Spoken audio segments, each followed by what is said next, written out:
All right, we are going to do a quick little video here about the Analogue 3D, which is down there, hanging out, turned on, running on the TV.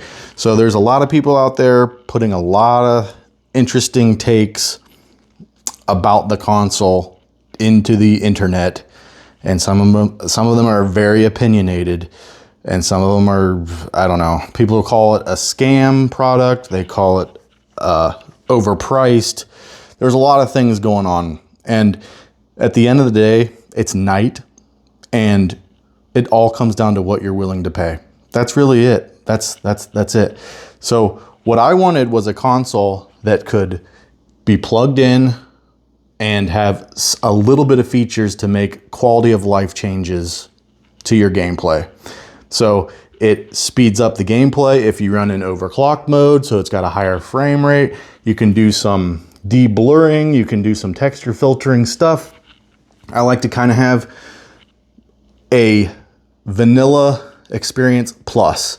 I just like to have roughly the same experience as playing on a regular console, but also have a little bit of higher frame rate. So it's a little smoother, easier to play, but still the same aspect ratio. I don't do a stretched look or anything like that. So a lot of people say, well, just mod your Nintendo 64, and mine is HDMI modded, and that's fine. You can do that, but I got mine modded back when the modding hardware was easy to get. It's not always easy to get. Sometimes you can't find it. Sometimes they're clones. Sometimes they're inferior products. So you can find them, but they might not last very long, and you might not be able to do the job yourself. Some people don't know how to solder. So okay, so you want to learn how to solder. It's not an easy job on the N64. It's a pain in the butt. So I don't recommend it for newbies. And then on top of that, you have to buy all the equipment. And then you go down the rabbit hole of, okay, I need a soldering iron. Well, I don't want to buy a bad soldering iron, so I got to get a good one. And then you end up on Reddit, and the Redditor tells you, you got to spend $500 on a soldering iron. So that's the route you take if you're a hobbyist that wants to get into the stuff and you want to be hardcore. This is for when you just want to plug it in and play it, okay? That's really the difference. So I'll tell you how much mine cost. This is the breakdown. Oh God. I gotta change this. Holy cow. ISO's all messed up. I don't even think you can see it. Put it on this background here. Okay, now you can see it on my ugly ass chair. Okay, so the cost of the unit was $269.99. I paid $32 of shipping, and I paid $21.89 of taxes, making the total $323.88. That's how much it cost me to buy this console. So that's a lot of money. That's a considerable amount of money, especially considering the cost of groceries, gas, all that good stuff. So you have to decide if getting an original Nintendo 64 plus the cost, man, this thing is, I'm running this in pro mode because that's the only way I know how to get my nice mic to work with it. So you have to decide if the cost of a console plus the cost of an HDMI conversion plus the cost of all the components to do that and the equipment to do that and the solder and the flux and screwing up and having to buy another kit and this, that, and the other. So at the end of the day for this, this is how much I paid. So in my mind, I didn't want to mess around with another modded Nintendo 64, which runs great. I like my modded Nintendo 64. It's just, it doesn't always work the best. It's flaky sometimes, and I just want something that runs when I push the button, okay? So there's also talk of this M64 coming out, and I've seen prices around $200. So this unit would be $70 more before tax. $70 is not a ton of money, but it's not, insignificant. So that could be a deal breaker for you for buying this console because this is $70 more. And I don't know, I'm not an expert. I don't know how good the hardware is in comparison to this thing. I don't know what the internals are like. I have no idea. But what I can tell you is that this turns on and runs. The M64 might be a higher quality product for a better price. I doubt that, okay? I'm just saying that. I don't know what the internals are because I don't own one. But my thoughts are you get what you pay for, and if it's slightly cheaper, you're probably getting cheaper components. That's my point. This feels high quality, whatever. That's my opinion about it. The M64 might be even better. I don't know. But this is what's on the market now, and this is what I've been playing, 3-player couch co-op with my kids. We've been playing tons of N64 games.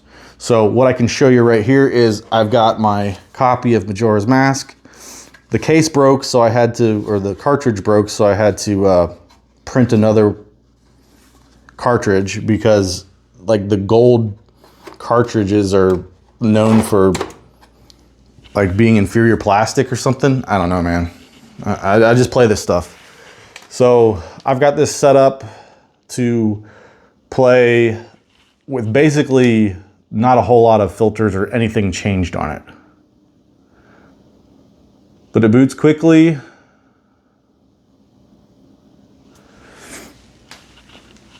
don't think I have the sound turned on. Let's turn some sound up.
All right, well, that's all we really need to see there.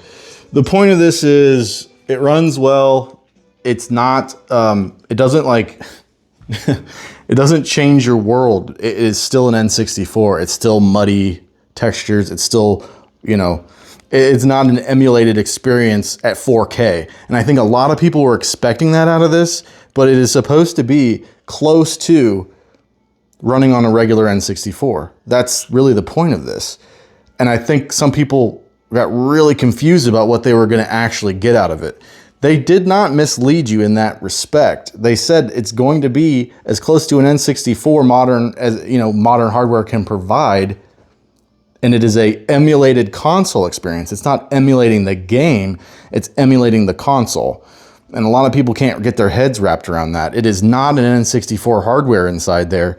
It is a chip that pretends it's an N64. It's still emulation. I don't understand why people can't figure that out. But the point is, it's like you get what you pay for.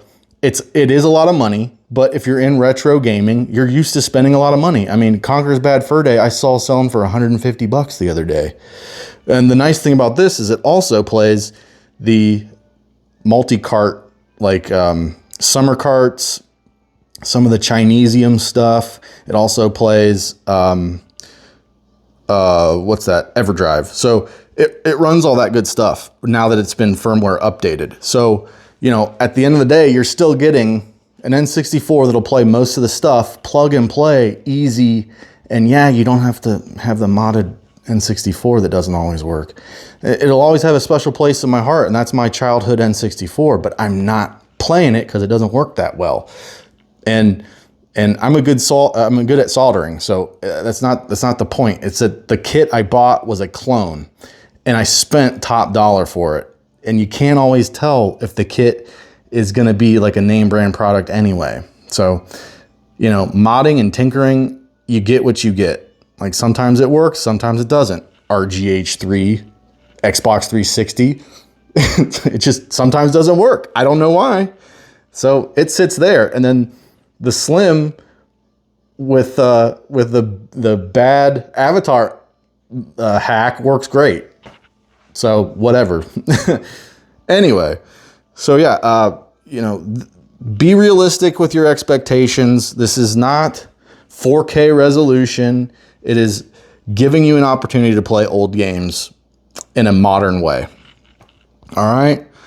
And it is pricey, but all of retro gaming is pricey. I don't understand why people don't understand that. I mean, even the modern hardware is going for, I don't know, what does a Switch 2 go for? Like $500, $400, wherever you live. And the PS5 goes for whatever. I don't know. Everything's expensive. It is. It's just, it's part of the process. You either buy it or you don't. Like, I don't have a Switch 2 because, for one thing, there's not that many games. I'm not interested in it. I still play the Switch 1. So it is what it is, buddy. Like, just, I don't know. I can't tell you what to do with your money.